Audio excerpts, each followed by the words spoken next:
G'day guys, how's it going? I'm Aza Whitnall, this is Aza World Sport, and week 5 of the Premier League was epic. There were some amazing debuts, some stunning goals, and of course, even more shocks, which is what we want. And talking of shocks, there's only one place to start, and that is the miserable week that Manchester United and Jose Mourinho have had, because yesterday they were beaten 3-1 by Watford, and really condemned United to, another poor display, another poor defeat. Now, I don't think it's anything to necessarily worry about from United fans. It is early on in the season.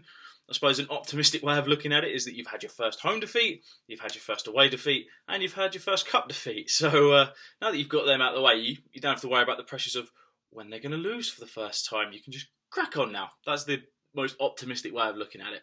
Saying that though, there are definitely one or two issues that Jose really needs to think about and sort out, mainly being the midfield. Now, for me, Wayne Rooney's role is always controversial, whether you should have him in the team, whether you shouldn't have him in the team, and if you do have him in the team, where you should play him. Now, at the moment, Rashford, Martial when he's not being concussed, and Ibrahimovic, the three of them together, Rooney can't get in over the three of them. They're all just playing fantastically for Manchester United. I know that people say Martial's had a slow start to the season, but he has got a few assists. I know he hasn't scored yet, but he is providing. So I think that's a little bit unfair. And I think if he can sort out that head injury, because it looked like a nasty bang, then maybe he can push on and get a few more goals and add on to the fantastic total that he had last season. Now, with regards to the midfield issues that I was talking about, it's not just Rooney. I think the other kind of big midfield issue is Marouane Fellaini. Now, don't get me wrong, Fellaini has improved so much under Jose Mourinho. He's like a whole new player. But I just don't see him as a holding midfield player. Everton never played him as a holding midfield player. United have tried to under Moyes, under Van Gaal, and now under Jose. It just doesn't work. Yes, he's a big guy. Yes, he can win the ball in the air. Yes, he is, quite aggressive. But he doesn't read the game the way a defensive midfielder needs to. Just look at Watford's first 2 goals, the pullbacks. If that was a defensive midfielder, a proper one in there, like a Kante or a Matic for Chelsea, anyone like that, or a Busquets, those goals wouldn't have happened because they would have read the game better. And I think Manchester United have got the solution sitting on the bench in Michael Carrick. Now, I would say Schweinsteiger as well, but we know Schweinsteiger isn't a part of Jose's plan, so there's no point in trying to bring that back up, because I think it's going to take a miracle to get Schweinsteiger back into the United setup. But Carrick has had a glittering career at Old Trafford, and he just brings such experience in terms of how to read the game. He's calm, he's a fantastic passer, and I think he would really help the likes of Pogba and Rooney. He would take such a massive workload off of the both of them.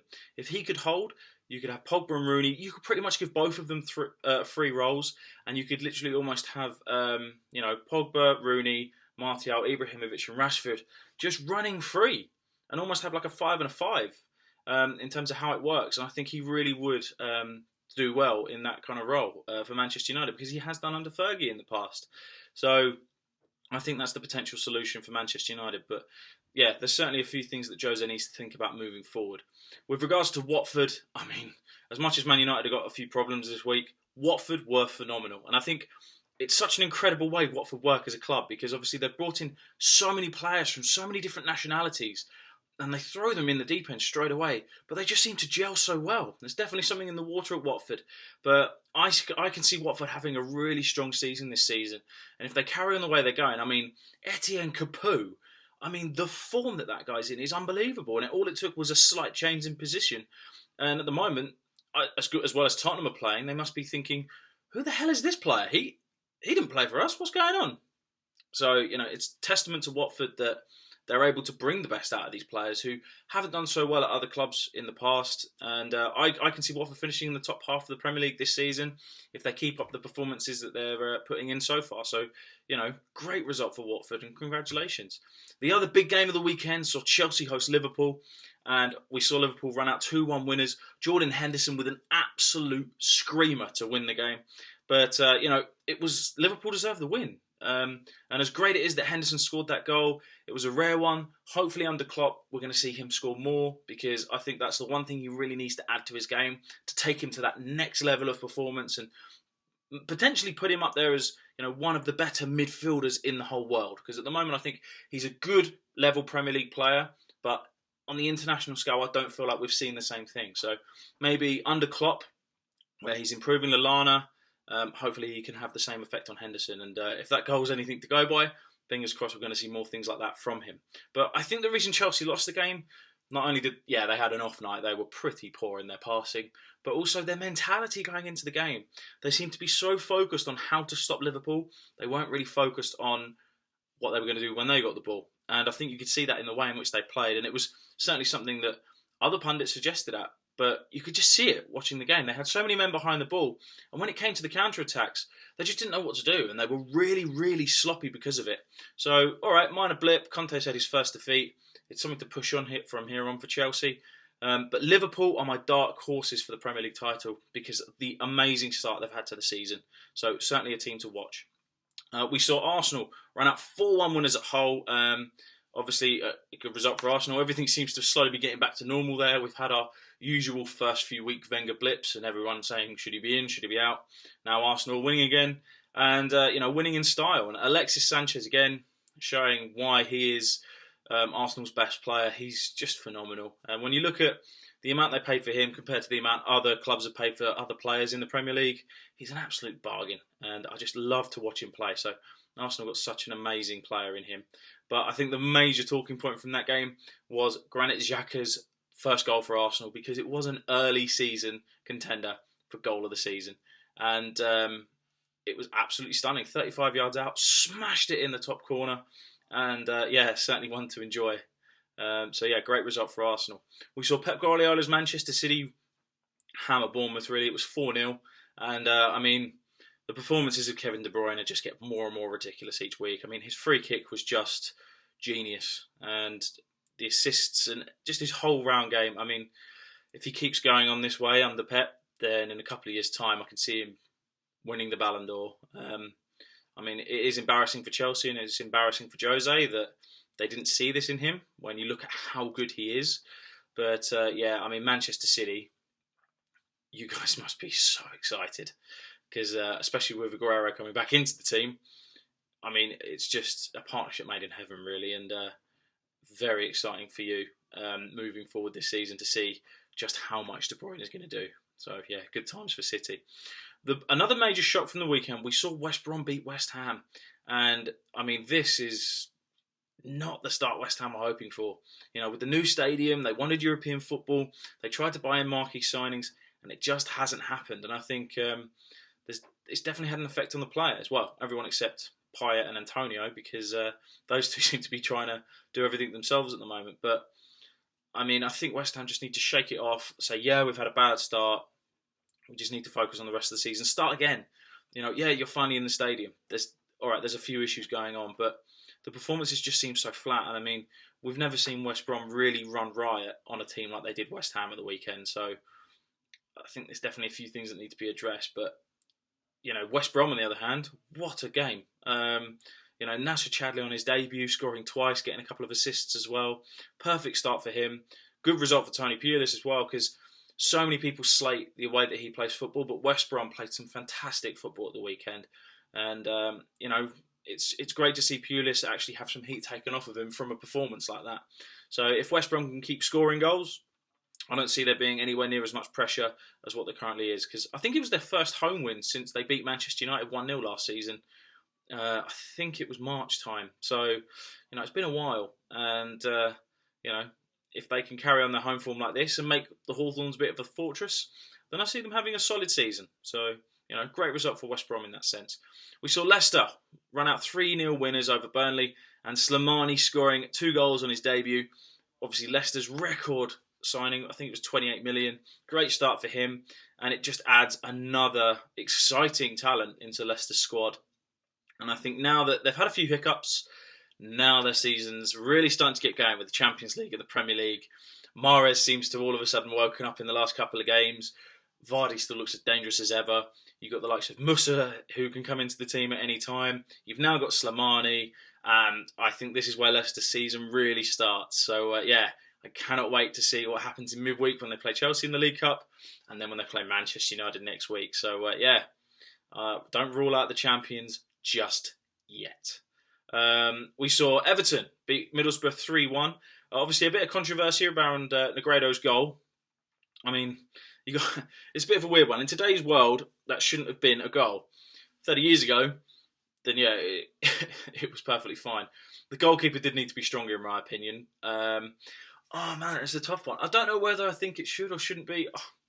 I think, to be honest, the keeper just needed to be a bit stronger, and he let himself down in that situation, really.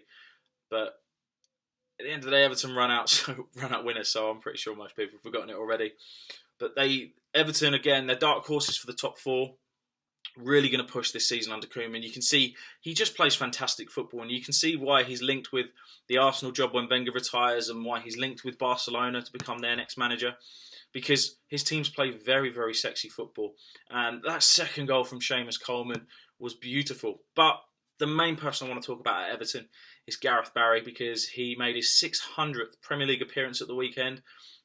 Only Frank Lampard and Ryan Giggs have made more Premier League appearances than he has. He scored as well, and I just think it's such a testament to Gareth Barry. He's a true professional. I think he's been underrated for a lot of his career. I know he did well at Manchester City. He got a few chances at England, but never a true run in the side.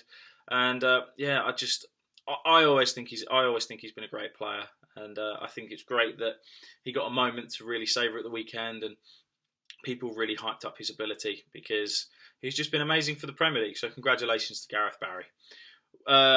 Crystal Palace, wow, what a game this was. I mean, when I saw the lineups, and you see their squads are kind of similar, especially when you look at the strikers. You got Bonnie on Stoke, you got Benteke for Palace, and I thought this game's either going to be a 0-0 or it's going to be like 2-2, and we're going to have some fantastic goals. No, Palace wiped the floor with Stoke, 4-1. And this is awful in terms of starts for Stoke. Definitely not the way that I saw Stoke going at the start of the season. But that shows you how unpredictable the Premier League is. I mean, they never seem to start. They haven't started well in the last couple of seasons, but they've finished ninth the last 3 seasons. Mark Hughes has obviously been talking about how he wants to take them to the next level. I don't see how they're going to be able to do that this season. They leak way too many goals. They've now conceded more goals than anyone else in 2016. 50 goals in 2016 in the Premier League.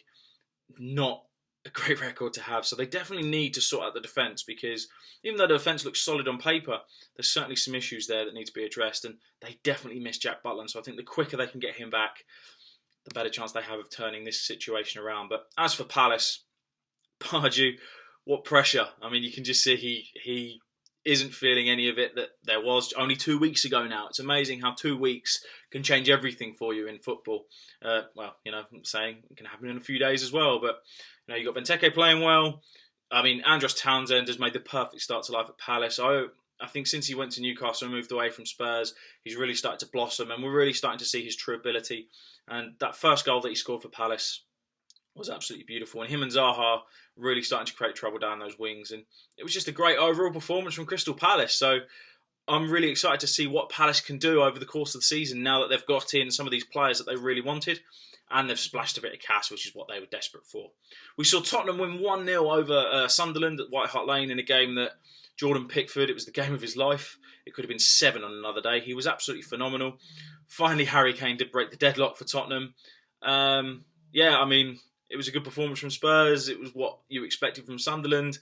I don't really think there's too much more I can go into detail on that, really. It was just a good performance from Tottenham. From a Tottenham perspective, they just would have wanted to have scored more goals. But Sunderland need to try and do more in the games, because it was so one-sided. It was just a joke. And they don't have the quality to hold out for 0-0 draws against the bigger teams. You can see it. They get to 60 minutes and that's it. They're ruined, because the other teams are just battering them constantly. And it's happened the last 2 weeks. Everton, they lost 3-0, conceding the goals after 60 minutes. And this week at Spurs, held out, but after 60 minutes went to pot and obviously conceded. Should have been more, wasn't, and just put it down to bad finishing from Tottenham on the day. And also an amazing performance from Jordan Pickford, their goalkeeper. So Sunderland have definitely got some improving to do, to say the least.